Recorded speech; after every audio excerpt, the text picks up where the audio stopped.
আজ আমার বড়ই আনন্দের দিন। এর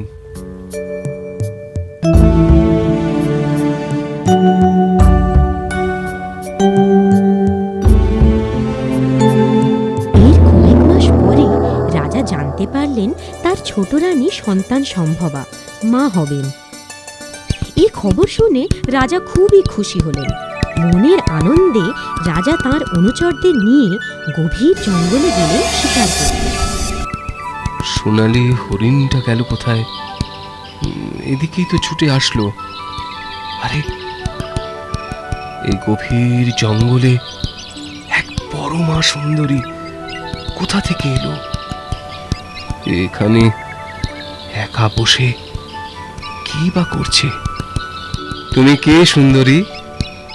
কোথায় থাকো? এই গভীর জঙ্গলে একা কি করছো?